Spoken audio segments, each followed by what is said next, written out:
All right, I've got a story for you. It's about a trap I fell into hard when I first became a manager.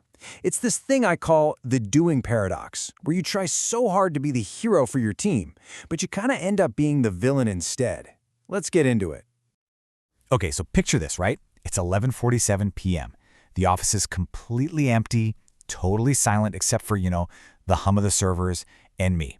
I'm just staring at a blinking cursor. And the worst part, it's not even my code.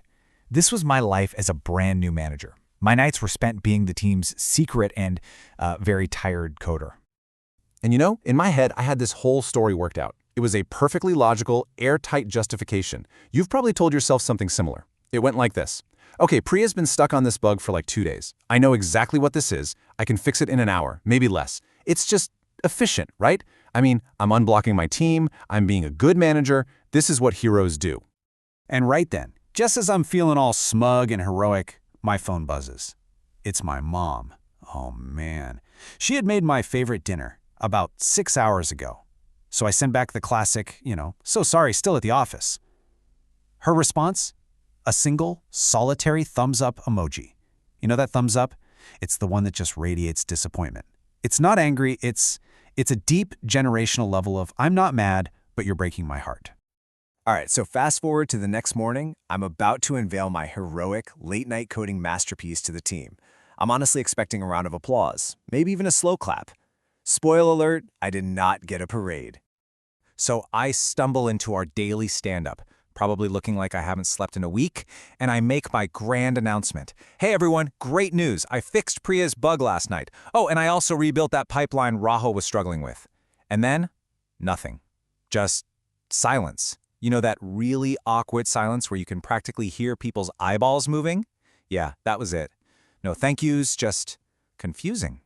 Priya just kind of looks at me a little stunned and says something like she was just about to try a fix of her own. And Rahul's reaction was just perfect in its disappointment. He just kind of deflates and goes, right. Okay, well, I guess I'll find something else to do then. See, I thought I was unblocking him. Turns out I just pushed him completely out of the way. But the real wake-up call, the moment that really hit me, came later that day. My teammate, Neha, she pulls me aside and just lays it all out, super direct. She tells me Priya felt like her work was pointless and that Rahul felt like I didn't trust him at all.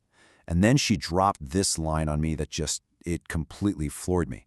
She said, "You're not building capability. You're just creating dependency on yourself." Wow. Just wow. So, feeling like the world's worst manager, I went to my boss, Kavita. I just spilled everything. The late nights, my so-called helpful coding, the team's reaction, all of it. I was pretty much convinced I was a complete failure, and I just needed her to tell me what I was doing so wrong. And Kavita, she just listened and nodded. You know what this looked like? She's heard this exact story 1,000 times. And then she said something that completely reframed the entire problem for me. She said, look, you were promoted for being a fantastic individual contributor, but you weren't promoted to be one. And that's it. That's the paradox right there. The very skills that got you the job are not the ones that are going to make you successful in it. And then she just broke it down for me like 5 ways my whole superhero act was actually backfiring, spectacularly. First, she said, you're robbing them of a chance to learn. Second, you're making them dependent on you. Third, you're basically screaming, I don't trust you to do this. Fourth, you're burning yourself out and you, yes, you are becoming the bottleneck. And the real kicker, number 5, you're not even doing your actual job, which is supposed to be about planning and strategy. And this is the part that really hit home.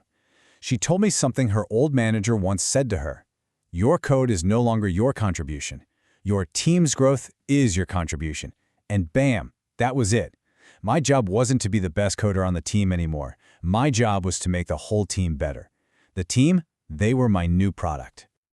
Okay, so the best part is she didn't just leave me with this diagnosis. She actually gave me a tool to fix it. A real, practical framework to help me break out of that, I'll just do it myself trap. She called it the delegation spectrum. And the whole idea is that management isn't this black or white choice between I do it or they do it. No, it's a whole spectrum of options. So at level 1, you do the task yourself, but only, and I mean only in a real fire drill emergency. Level 2 is teach, where you work with them, showing them the ropes. Level 3 is advise, where they're doing it, but you're there to guide them. Level 4, monitor. They own it, you just check in. And the goal, level 5, is delegate, where they've got it completely. And looking at this, my problem was staring me right in the face. I was living my entire professional life at level 1. And to help me figure out when to let go, she gave me this brilliant little rule of thumb. It's called the 70% rule.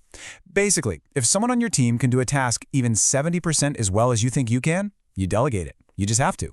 Because that other 30%, they learn that by doing. My obsession with getting it 100% perfect my way was stopping them from ever getting better. You know, it reminded me of something my old tablet teacher told me once. I was always trying to play faster and faster, thinking that speed meant I was getting better. And he stopped me and said, "The student plays fast. The teacher learns to play with space. The space, that's where the music actually lives." And it clicked. As a manager, my job wasn't to play every single note myself. It was to create the space for my team to make their own music. So, okay, I had this new perspective. I had this new toolkit. Now I actually had to do something with it. It was time to stop being the super doer and actually start being a manager. And the very first thing I did? An apology tour. Seriously, I went straight to Priya and said I was sorry for taking her learning opportunity. Then I went to Rahul and apologized for showing him I didn't trust him. I just owned it. And after that, I looked at my own to-do list and just started letting go of tasks I'd been hoarding for weeks. And what's crazy is that the change was almost instant. That very Monday, when Samir came to me with a problem, instead of just giving him the answer, I just asked him questions. And guess what? He figured it out himself. On Wednesday, a new bug came up and I paired with Priya, but I made sure she was the one driving. The win was all hers. And on Friday, I left the office at 6:30 p.m. I almost didn't know what to do with myself. I actually made it home in time for dinner. My mom took one look at me and said, "You look less tired." And when I told her what I'd learned, she just gave me that smile, and said, "About time. You're supposed to be a manager, not a superhero." Yep, moms are pretty much always right. And really, that's the whole story of how I learned to stop just doing and actually start leading. So it leaves me with one last question, and this one's for you to think about. Are you just managing the work, or are you actually building a team?